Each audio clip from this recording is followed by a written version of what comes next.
नमस्कार, आप देख रहे हैं इंडिया ट्रूथ और मैं हूं सुल्तान आपके साथ। लोकसभा चुनाव देश के अंदर चल रहा है और पहले चरण की वोटिंग हो चुकी है और कल दूसरे चरण की वोटिंग होने वाली है। लेकिन जनता है, मेरे साथ युवा हैं, कह रहे हैं कि बीजेपी इस बार 400 पार नहीं हो पाएगी, जो विपक्ष के लोग हैं। लेकिन बीजेपी है जो कि 2014 से विजय रथ पे सवार है, वो एक बार उसी हुंकार के साथ आगे बढ़ रही है, कह रही है इस बार 400 पार करेंगे और जनता हमारे कामों पर मोहर लगाएगी। सर, बीजेपी को जनता क्यों वोट ना करे और क्यों वोट करे, पहला सवाल मेरा यही। नहीं, बीजेपी को जनता क्यों वोट करेगी? अब 2014 में जुमला दिया है उन्होंने, उसके चक्कर में 5 साल बर्बाद चले गए। फिर हमने सोचा चलो 60 साल हमने कांग्रेस को दिए हैं, 5 साल और देख लेते। फिर जुमला दिया कि 100 स्मार्ट सिटी 2 गुना आय कर देंगे किसानों की, महंगाई अब की बार महंगाई की मार, अब की बार मोदी सरकार। ये नारे कहाँ है? ये सब जुमले के नारे हैं और जुमलेबाजी। अमित शाह ने खुद बोला है कि 15 लाख का वादा जुमला था, 2 करोड़ का वादा जुमला था। काम तो धरातल पर किसी आम इंसान के लिए काम नहीं करा है। मैं भाई साहब से ये जानना चाहता हूँ कि अभी मोदी जी को कुछ जो लोग थे वो काम गिना रहे थे कि हम 80 करोड़ लोगों को राशन बांट रहे हैं। मैं कह रहा हूँ मतलब इसका मतलब ये है कि आप मानते हैं कि आज की डेट में आपकी 10 साल सरकार पूरा होने के बाद 80 करोड़ जो लोग हैं वो गरीबी रेखा से नीचे आते हैं आप ही की सरकार में। जो 20 करोड़ लोग थे पहले, 15-20 करोड़ लोगों को कांग्रेस सरकार में जो राशन मिलता था, आज उनकी आबादी 80 करोड़ हो गई है। कह रहे कोरोना आया था इसलिए राशन की ये प्रक्रिया आगे बढ़ाई गई, 80 करोड़ लोगों को इसलिए फ्री दिया जा रहा है। कोरोना चला गया, एक बार बताइए, उनको 5 किलो राशन क्यों दे रहे हो आप? उनको रोजगार क्यों नहीं थमा दे रहे हो? वो अपने आप खुद इंडिपेंडेंट होके करेंगे काम, क्यों नहीं करेंगे वो काम? और देखिए आज ये भारत, ये देश का चुनाव है और इस देश में डेमोक्रेसी ऐसी लगी हुई है, इस सरकार को नहीं हटाया तो भीमराव डॉक्टर अंबेडकर साहब का संविधान खत्म हो जाएगा। संविधान क्यों खतरे में हो जाएगा? क्यों लग रहा है आपको ऐसा? क्यों लग रहा है?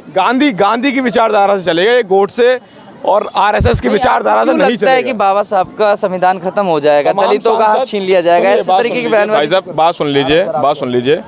तमाम सांसद, उत्तर प्रदेश के तमाम सांसद, लल्लू सिंह जो सांसद हैं वो ये उनके बयान आ रहे हैं, अनगलत बयान आ रहे हैं कि हमारी 400 सीटें आएंगी तो हम जो है संविधान बदल देंगे।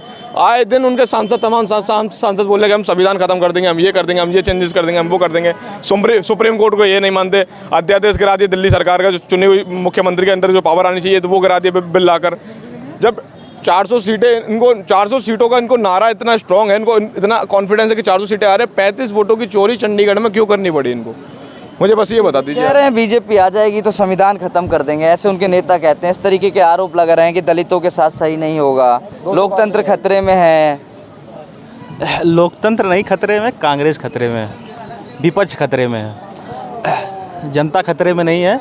रही बात जो संविधान चेंज करने की, तो संविधान चेंज नहीं होता, संविधान में संशोधन किया जाता है, जो हमारे संविधान के अनुच्छेद 368 में वर्णित है। जो मतलब माननीय जो विद्वान थे संविधान के, उन्होंने ही इसका वो कर रखा है, उसमें मतलब प्रावधान कर रखा है। रही बात संविधान कोई चेंज नहीं, मूल ढांचा उसका कोई चेंज नहीं कर सकता, ये सुप्रीम कोर्ट ने खुद बोला है। सुप्रीम कोर्ट रिव्यू करती है, ऐसे कोई जो है मतलब संविधान चेंज नहीं कर सकता। और ये दुष्प्रचार कर रहे हैं कि संविधान चेंज हो जाएगा। ठीक है, संविधान प्रचार, ये तो आरोप प्रत्यारोप लगता रहेगा। जो सवाल मैंने उनसे पहले पूछा था वही आपसे पूछता हूँ, बीजेपी को क्यों वोट करें और क्यों ना वोट करें?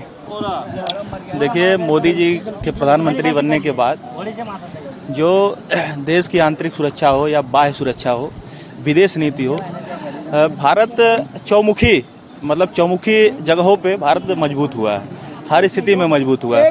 आज पहले क्या था, पहले लोग हमारी बातें नहीं सुनते थे, आज लोगों को सुनना पड़ रहा है।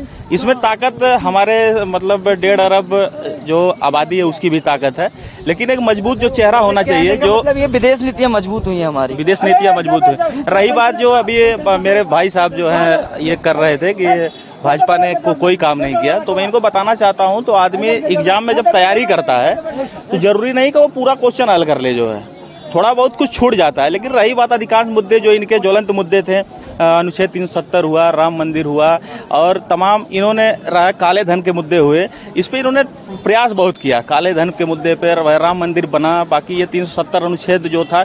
रही बात नौकरियां देने की, तो जो 2 करोड़ नौकरियों की बात है, तो आप अगर 2 करोड़ नौकरियों में सरकारी और प्राइवेट दोनों आती हैं, निजी नौकरियाँ हुई, सार्वजनिक नौकरियाँ दोनों आती है। तो देश में ऐसा नहीं नौकरियों की कमी नहीं है, नौकरियां काफ़ी हैं। आप अभी ये गुड़गांव हुआ, नोएडा हुआ, आप अभी जाइए वहाँ पे आप अपना रिज्यूम डालिए। लोगों में क्या है कि टेक्निकल नॉलेज की दिक्कत है। इसमें भी मोदी जी ने स्किल इंडिया लाया, स्किल इंडिया में तमाम लोगों को ट्रेनिंग। बीजेपी ने इतना काम किया है तो ये मंगलसूत्र वाली बात प्रधानमंत्री जी को क्यों बोलनी पड़ रही है? कह रहे हैं तुम कांग्रेस आएगी तो माता बहनों का मंगलसूत्र बिकवा देगी, फिर काउंटर कर रही है कांग्रेस, कह रही है हमने तो मंगलसूत्र कुर्बान किए हैं, हम कैसे बिकवा देंगे?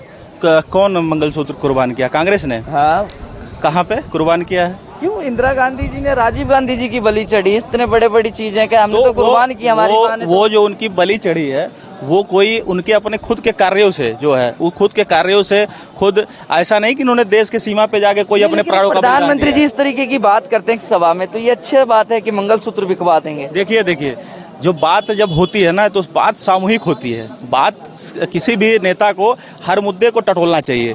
सब कुछ देखिए, एक राजनेता को सब कुछ टटोलना पड़ता है, ऐसा नहीं आप किसी चीज़ को छोड़ सकते हैं। रही बात जो ये मंगलसूत्र और धर्म की बात है, तो कांग्रेस इससे कहीं अछूती नहीं रही है। कांग्रेस का आप मैनिफेस्टो देखिए, इसमें इन्होंने जातियों में तमाम जाति जनगणना कराई जाएगी। सोचो, देश आज़ाद होने के 75 साल बाद आज जाति जनगणना की क्या आप सामूहिक विकास करिए ना। आप जाति जनगणना लोगों को बांटने की बात क्यों करते हैं कि इतने एससी हो गए, इतने ओबीसी हो गए, इतने एसटी बताए? ये तो देश बांटने की बात हुई ना।